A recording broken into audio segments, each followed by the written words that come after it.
Sino nga ba itong umalis na sa kanyang team dahil napagod na? At Savvy Davison, hindi nagustuhan ang sinabi ng mga fans sa kanya. At ang mahirap na susuungin ng Creamline, Cherry na prank, lavish lifestyle ng mga kurap, huwag kalimutan. Lahat ng yan ay atin nang alamin ngayon. Sa pagtitipon ng PLDT high-speed heater para sa buwan ng wika, ay in-interview nga ng madla si Savvy Davison tungkol sa kanyang pagmamahal para sa wika na ating minamahal. Tagalog lang yan, Charis. Kung gaano na nga ba ito kabihasa magtagalog upang matawag talaga siyang isang tunay na Filipina.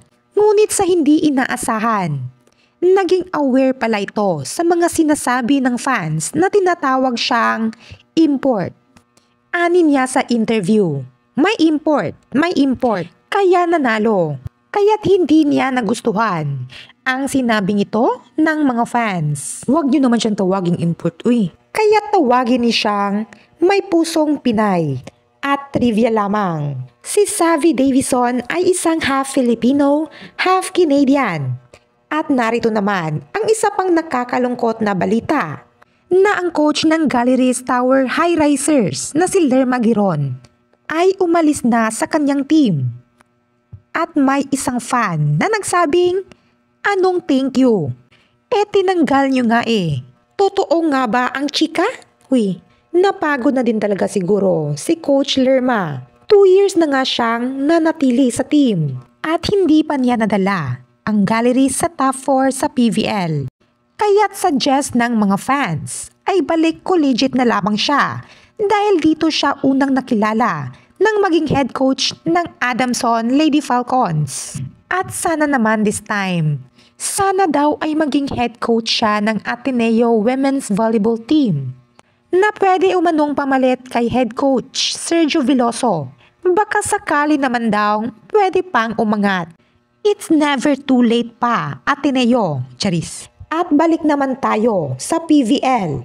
Tila ba isang napakalaking bangungot ang pagkatalo ng Cherry Tigo laban sa Kobe Shinwa nang sa akala ay PLDT na versus Cherry sa finals. Ngunit umiral na naman ang pagiging prankster ng Cherry Tigo.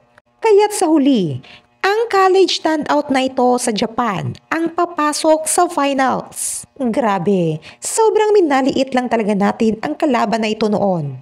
Akala pa natin noon ay walang kalaban-laban ang mga Japanese na ito sa PVL teams dahil nga college pa daw kasi at hindi pa sila katangkaran. Kaya naman, pinakitaan ba naman tayo ng malaipis nilang depensa? Nako, tapos ng laban, Charis. Iyon naman talaga kasi ang kanilang trademark na wala ang bansang Pilipinas.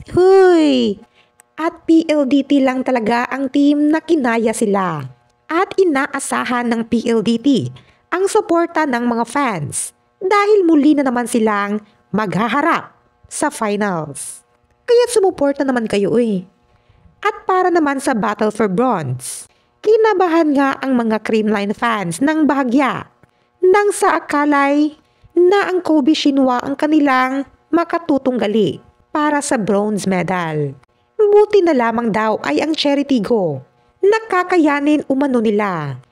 Pero sa true lang, susuungin pa rin ng Creamline ang isa na namang hamon kung magpapatuloy pa ba ang kanilang 19 streak patungo sa isa na namang podium finish. Kakayanin nga kaya nila ang bagsik na dala ng Cherry Tigo na masasabi talaga natin ba na sila ay may winning glow this conference.